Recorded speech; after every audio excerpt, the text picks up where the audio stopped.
शान ने फख्र से सीना फैलाया। देखा, बरकतें लेना उसे कहते हैं। अब तुम्हें भी मुझसे बरकत लेनी चाहिए। मुझे खुश करो और ड्राइव करने दो। अलहमद ने इसे घोरा और गाड़ी स्टार्ट कर दी। बस चुपचाप बैठ जाओ, वरना बरकतों की जगह बद्दुआएं देने लगूंगा। शान पीछे बैठ गया, मगर पूरे सफर में लतीफ़े सुनाता रहा। नूरा को हंसाने में मसरूफ रहा। नूरा ऐसे हंस रही थी जैसे बहुत अरसे बाद हंसने का मौका मिला हो। रास्ता लंबा था और शान नूरा को महसूस कर रहा था। गर्मी की शिद्दत के बाइस खिड़कियां नीचे की गई थीं। शान, मुझे पानी दे, अलहमद ने कहा। शान ने मुंह बसूरते हुए कहा, मैंने कहा था ना कि मुझे ड्राइव करने दो। अब तक हम अपनी मंजिल पर पहुंच चुके होते, मगर नहीं, बड़े भाई साहब को मुझ पर भरोसा ही नहीं। पानी दे रहा है या नहीं? अलहमद ने अपनी बंदूक दिखाते हुए कहा। ठीक है, बदतमीज। शान बुड़बड़ा और अपनी सीट के नीचे से पानी की बोतल निकालने के लिए झुका। जैसे ही वो झुका, इसकी पीठ खून में बह गई। अलहमद ने फौरन ब्रेक लगाई और खिड़कियां चढ़ाने लगा। नीचे झुकू, हरकत मत करो, अलहमद चलाया। नूरा फौरन अपनी सीट में दबक गई और शान, जो अब भी झुका हुआ था, उसने कैदी की तरफ देखा जिसे वो मारिया की लैब के बाहर पकड़ कर लाए थे। वो मर चुका था, इसके सर में गोली लगी थी। एक भयानक एहसास शान के दिमाग में आया, ये गोली उसे भी लग सकती थी। और बदतर ये कि उसे लगा कि अलहमद ने गोली चलाई है।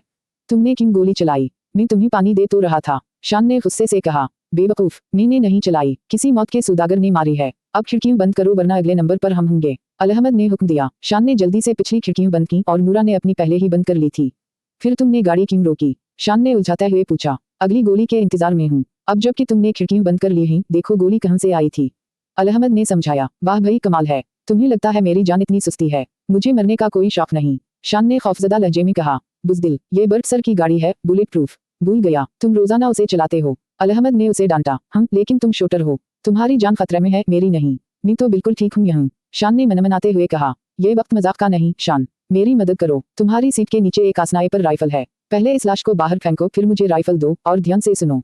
क्या तुम पागल हो गए हो? अगर मैं दरवाजा खोलूंगा तो सीधा मुझे ही गोली लगेगी।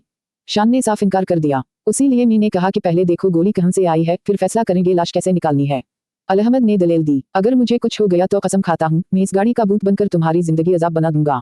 पहले भूत बन के दिखाओ। अलहमद ने चोट की। हर खतरनाक मौका पर मैं ही क्यों कुर्बानी का बकरा बनता हूँ, शान ने खफगी से कहा। बस सर उठाकर देखो गोली कहाँ से आई है, वरना मैं खुद तुम्हें गोली मार दूंगा। तुम खुद क्यों नहीं देख लेते? नूरा मेरे साथ बैठी है, अगर मुझे गोली लगी तो वो भी जख्मी हो सकती है। अब कुछ समझ आया, कम बखत। ठीक है, मेरे माँ बाप से कहना कि मैं बहादुरी से मरा। ड्रामे बंद कर, गाड़ी बुलेट प्रूफ है, बस देखो गोली कहाँ से आई। शान ने नागवारी से सर उठाया और गाड़ी के बुलेट प्रूफ शीशे से झांक कर देखा। जैसे ही उसने देखा, एक गोली सीधा इसके सर के सामने शीशे से टकरा कर रुक गई। जोरदार झटके से शान पीछे जा गिरा और मुखालिफ दरवाजे से जा टकराया। वो कमीना उस तरफ से फायर कर रहा है। शावन चलाया। लगता है वो अकेला है और आसनाए पर राइफल इस्तेमाल कर रहा है। ठीक है, लाश दूसरी तरफ फेंको और मेरी राइफल मुझे दो। नूरा, जब मैं इशारा दूं तुम इस चट्टान के पीछे छुप जाना। हम इसका बंदोबस्त कर लेंगे। ये तो ठीक है, लेकिन हम मदद क्यों नहीं बुला रहे? किसी को इत्तला देना ज्यादा बेहतर ऑप्शन होगा, नूरा ने समझदारी से कहा। शावन ने तंजिया अंदाज में तालियां बजाईं और बोला, वाह नूरा जी, क्या जबरदस्त आइडिया है। चलो अभी सर को फोन करते हैं और पूरी फौज को बुला लेते हैं। ये कहते हुए उसने अपना फोन निकाला और बर्ट को कॉल करने की कोशिश की, मगर फोन ने एक मुर्दा बीप दी और बंद हो गया। इसने उलझन से अलहमद की तरफ देखा, जिसने मुस्कुराकर अपना फोन शावन की तरफ उछालते हुए कहा, मैंने पहले ही कोशिश की थी, बेवकूफ। यह जैमर लगा हुआ है, और कोई आम जैमर नहीं, ऐसा जैमर जो मोबाइल का सॉफ्टवेयर भी खत्म कर चुका है। मैंने गाड़ी सिर्फ इसलिए रोकी थी ताकि हम इस कमीने को पकड़कर सीधा जहन्नम पहुंचा सकें। अगर तुम्हें डर लग रहा है तो नूरा को लेकर निकल जाओ, मैं खुद ही देख लूंगा। शावन ने नूरा की तरफ देखा और अपनी इज्जत बचाने के लिए बोला, डर?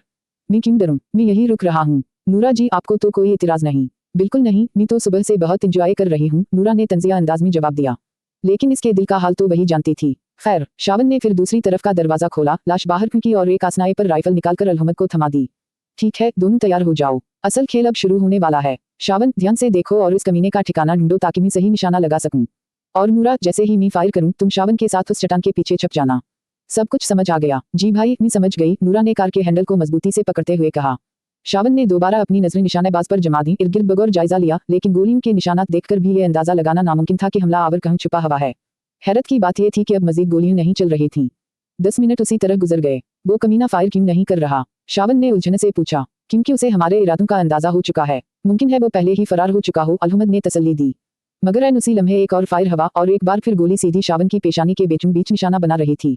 वो पीछे की तरफ अछला और जोर से गाड़ी के पिछले दरवाजे से जा टकराया। गोली अब भी पीछे वाली खिड़की से टकराकर घूम रही थी। अलहमद ने फौरन दुश्मन की पोजीशन का अंदाजा लगा लिया और जोर से चलाया, जाओ जाओ जाओ। जैसे ही नूरा ने यह सुना, उसने फौरन दरवाजा खोला और दौड़कर चट्टान की आड़ ले ली। शावन, जो पहले ही आधा गाड़ी के अंदर पड़ा था, बाहर निकलने के लिए जिद्दोजहद करने लगा, मगर उसे नूरा तक पहुंचने का मौका न मिला। एक और गोली गाड़ी की छत से टकराई, महज चंद इंच के फासले से शावन बच गया। रुक जाओ शावन, मत भागो, वहीं रुको, अहमद ने हुक्म दिया, जिससे शावन फौरन रुक गया। फिर वो उसी दरवाजे से बाहर निकला जहां पहले नूरा बैठी थी और शावन के बराबर में जमीन पर आकर बैठ गया। आज का दिन तो बड़ा जबरदस्त है, आखिरकार कोई ऐसा बंदा मिला जो चैलेंज के काबिल हो, अहमद ने मुस्कुराते हुए कहा। तुम खुश हो रहे हो या अफसोस कर रहे हो? शावन ने हैरानी से पूछा। खुश, बिल्कुल खुश, कम अज कम तुम अभी तक जिंदा तो हो, अहमद ने हंक मारते हुए कहा। तुम बहुत बड़े झूठे हो, हर बार जब भी तुम मुझ पर बंदूक तानते हो तो ये साबित होता है कि तुम मुझसे कितनी मोहब्बत करते हो, शावन ने सर हिलाते हुए कहा। क्या तुम्हें वाकई लगता है कि मेरी गिन में सेफ्टी लॉक नहीं होता? अहमद ने घूरते हुए पूछा। हो सकता है, मगर तुम उसे लॉक करते भी हो या नहीं, उसका क्या सबूत है? शावन ने मुंह मोड़ लिया। वाह मेरे भाई, बस इतना ही एतबार है अपने दोस्त पर? नहीं, मुझे पूरा यकीन है कि एक दिन तुम वाकई मुझे गोली मार दोगे। अहमद जोर से हंस पड़ा। क्या तुम बस यहीं रुककर हंसने वाले हो या इस कमीने को जहन्नम पहुंचाने का भी कोई इरादा है? शावन ने चिढ़कर पूछा। इंतजार कर रहा हूँ मेरे प्यारे, जरा सब्र रखो, जल्दबाजी हमें मौत के दरवाजे तक ले जा सकती है। ये कोई आम कातिल नहीं है, जरा इसके निशाने को देखो। तुम खुश नसीब हो कि अकेले नहीं मरोगे। मैं 2 बार मौत के मुंह से बचा हूँ और तुम मजाक कर रहे हो। क्यों? मजाक करने का हक सिर्फ तुम्हें है। मैं यहाँ डर के मारे कांप रहा हूँ और तुम बातों में लगे हो। यहाँ से निकलने के बजाय तुम लड़ने के लिए खड़े हो। वाकई मुझे समझ नहीं आ रहा कि तुम्हारे दिमाग में क्या चल रहा है। मेरे भाई, यह कातिल दोबारा हमारे हाथ नहीं आएगा। ये एक खतरनाक रूप बदलने वाला कातिल है। जिसे ये मारता है इसे मरने का एहसास तक नहीं होता, उसीलिए उसे मारना जरूरी है। सर ने मुझे पहले ही हुक्म दे दिया था कि इस कातिल को खत्म कर दूं। तो फिर तुम यहीं रुको, मैं नूरा को लेकर जा रहा हूँ। ये तो अच्छा आइडिया लगता है, मगर ऐसा करने से नूरा की जान खतरे में पड़ सकती है। तो फिर तुम्हारा मशवरा क्या है? खल कर बोलो। देखो, लैब पर हमला मैडम मारिया को मारने के लिए एक जाल था, और अब हम पर घात लगाकर हमला हवा है। क्या तुम्हें नहीं लगता कि कुछ ऐसा ही माइक सर के घर पर भी हवा होगा? तुम्हारा मतलब है कि मैडम मारिया की जान खतरे में है? तो फिर हम यहाँ खड़े किया कर रहे हैं? तुम नहीं समझोगे यार, सीधी तरह बताया कर। कितनी बार बोलना पड़ेगा? मुझे बिल्कुल नहीं मालूम कि तुम्हारे दिमाग में क्या चल रहा है। अच्छा सुनो, अगर हम अभी इस कमीने को मार दें और ये मास्टर माइंड निकला तो केस खत्म। लेकिन अगर ये महज एक किराए का कातिल है तो उसे मारने से इसके पीछे जो भी है इसकी कमर टूट जाएगी। इससे हमारा काम आसान हो जाएगा। अब समझ आई यार, ये तो वाकई समझदारी की बात है। तो फिर हम किसका इंतजार कर रहे हैं? जल्दी कर, कितनी बार समझाऊं? सबर, ये गाड़ी चलाने जैसा नहीं है। एक गलत हरकत और हम अपने कब्रों में सो रहे होंगे। तो बस सुकून से बैठा और शो देख। अच्छा अच्छा, समझ गया, जो करना है कर, मैं यहाँ बैठकर चुप रहूंगा। ये सुनकर खुशी हुई। किया यही कि तो चुप रहेगा, ये बात बाद में याद दिलाऊंगा। हम अभी मौका का फायदा उठा ले, मैं बाद में तुझसे हिसाब लूंगा। जरूर, देखते हैं फिर। अबे देख, एक गाड़ी हमारी तरफ आ रही है। ये पुलिस की गाड़ी है। लगता है सर ने किसी को हमें ढूंढने के लिए भेजा है। मगर इन्हें पता कैसे चला कि हम यहाँ हैं? मैं गाड़ी चला रहा था, हम 1 घंटे से यहीं फंसे हुए हैं और तो अब भी ये सवाल कर रहा है। यार तेरा दिमाग वाकई अजीब तरीके से काम करता है। जंगल हाउस में माइक और मारिया की झपी ने माइक की मुंह की आंखों में उनकी शादी के ख्वाब जगा दिए। मारिया पूरी कोशिश करती रही कि वो इन्हें समझा सके, मगर माइक की मुंह अपनी ही दुनिया में खोई हुई थी। मारिया के एहतजाज को नजरअंदाज करते हुए वो मुसलसल उसे बहू कहकर तसल्ली देती रही। कोई बात नहीं, अगर मैंने तुम दोनों को मोहब्बत करते पकड़ लिया है तो इसमें बड़ी बात क्या है?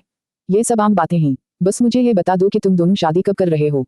मारिया ने गुस्से से सर उठाया और माइक की तरफ मुड़कर कहा, माइक अपनी मुंह को संभालो, मैं अपने कमरे में जा रही हूँ। माइक ने अपनी मुंह की तरफ देखा, फिर मासूमियत से मुस्कुराकर अनजान बनने की अदाकारी करने लगा। मगर उसकी मुंह मारिया के पीछे पीछे इसके कमरे तक चली गई, मुसलसल आवाजें देती रही, बहू कम अज कम मेरी बात तो सुनो बहू। लेकिन मारिया कमरे में दाखिल हुई और दरवाजा बंद कर लिया। दरवाजे से पुष्ट लगाकर खड़ी हुई, माथे पर हाथ रखा और बुड़बड़ाई, मैंने आखिर कौन सी गलती कर दी? इधर जब माइक की मुंह पलटी तो माइक के पास कोई रास्ता ना बचा सिवाय घबराकर बोलने के, जी मुंह, बिल्कुल मुंह, क्योंकि वो जानता था कि अगर इनकार किया तो अगले ही लम्हे मुंह की चप्पल उसकी तरफ उड़ती हुई आ सकती थी। खिड़की के बाहर बर्ट ये सारा मंजर चुपके चुपके देख रहा था और हंसी दबाए खड़ा था। इधर एक पुलिस अफसर जो अहमद, शावन और नूरा का सुराग लगाने जा रहा था, बर्ट की गाड़ी देखकर अपनी गाड़ी उसकी तरफ मोड़ने लगा और करीब पहुंचने ही वाला था कि अचानक एक गोली इसके सर में लगी और वो मौका पर ही हलाक हो गया। इसकी गाड़ी काबू से बाहर होकर बर्ट की गाड़ी से टकराने वाली थी कि अहमद ने फौरन शावन को पकड़कर खींच लिया और नूरा के साथ एक चट्टान के पीछे पनाह ले ली। अहमद ने फौरन चट्टान के पीछे से झांक कर जायजा लिया कि कातिल कहीं छुपा हो सकता है। तसादुम से उठने वाली धूल इतनी ज्यादा थी कि नजर आना तकरीबन नामुमकिन हो चुका था, जिसका अहमद ने भरपूर फायदा उठाया। जूं ही इसे कातिल की झलक मिली, वो तेजी से दूसरी जगह दौड़कर छप गया। कुछ फासले से उसने शावन के साथ इशारों की जबान में बातचीत शुरू की। मुझे वो मिल गया, शावन ने हल्की मुस्कुराहट के साथ जवाब दिया। तुम्हें इस अफसर की मौत का जरा भी अफसोस नहीं? कितने बेरहम हो, अफसोस करने के लिए जिंदा रहना जरूरी है और मैं बिल्कुल वही कर रहा हूँ। तुम्हारे पास रुमाल है, किस लिए? यह ना कोई बेवा है ना यतीम बच्चे की जिनके हिंसू पहुंचे जाएं। शावन ने मजाक किया। अहमद ने दिल ही दिल में ठंडी आह भरी, या अल्लाह, ये कैसा दोस्त दे दिया है मुझे। फिर इसने शावन की तरफ इशारा किया, अहमक, एक सफेद रुमाल लहराओ ताकि कातिल की तवज्जो तुम्हारी तरफ हो जाए। मैं इसे खत्म कर दूंगा, समझ आया, या आकर तुम्हारी अकल ठीक करूं? समझ गया समझ गया। शावन ने अपनी जेब में टटूला और एक रुमाल निकाला, मगर वो काला था। इसे ऊपर उठाकर बोला, काला रंग चलेगा। अहमद ने अपनी स्नाइपर राइफल का निशाना शावन की तरफ करते हुए बुड़बड़, मुझे तुम्हें ही गोली मार देनी चाहिए। अच्छा अच्छा ठीक है। शावन ने फौरन रुमाल हवा में लहराया। दूर खड़ा कातिल झिझक गया, उसकी छुट्टी इस खतरे की घंटी बजाने लगी। मगर जब तक उसे एहसास हुआ तब तक बहुत देर हो चुकी थी।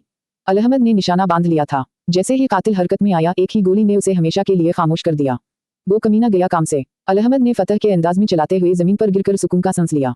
शावन और नूरा उसके करीब आ गए। भाई ये तो जबरदस्त था। नूरा ने तारीफ की और किया, आखिर शागिर्द किसका है? शावन ने फख्र से कंधे चुकाए। तीनों कहे लगाकर हंसने लगे। अलहमद ने शावन के गिर्द बाजू डालकर कहा, चलो घर चलते हैं। नूरा भी साथ हो ली, हम चलें। एक और बेरहम कातिल अपने अंजाम को पहुंच चुका था। जरा ठहरो। नूरा अचानक बोली, हमें देखना चाहिए कि ये था कौन। तुम बिल्कुल ठीक कह रही हो। अलहमद ने सर हिलाया, हम चल कर देखते हैं। शावन भी मुत्तफिक हुआ। अरे ड्राइवर, जाकर गाड़ी चेक करो। पुलिस की गाड़ी हमारी गाड़ी से टकरा गई है, देखो कितना नुकसान हुआ है। हम लाश का जायजा लेते हैं। शावन प्लीज गाड़ी ठीक कर दो, हमें घर जाना है, मैडम इंतजार कर रही होंगी। नूरा ने मासूम शक्ल बनाते हुए कहा। अच्छा, तुम लोग जाओ, मैं गाड़ी देखता हूँ, लेकिन इस बार मैं ड्राइव करूंगा। मैं किसी को दोबारा हमें घेरने का मौका नहीं देना चाहता। हाँ चला लो गाड़ी, अलहमद ने छेड़ते हुए कहा और नूरा के साथ लाश की तरफ बढ़ गया। जब वो लाश के करीब पहुंचे तो नूरा ने अपनी फरानजक महारत का इस्तेमाल करते हुए शवाहिद इकट्ठे करना शुरू किए। करीब ही एक एंड्रॉयड फोन नजर आया जिसमें एक सिग्नल मुसलसल बीप कर रहा था।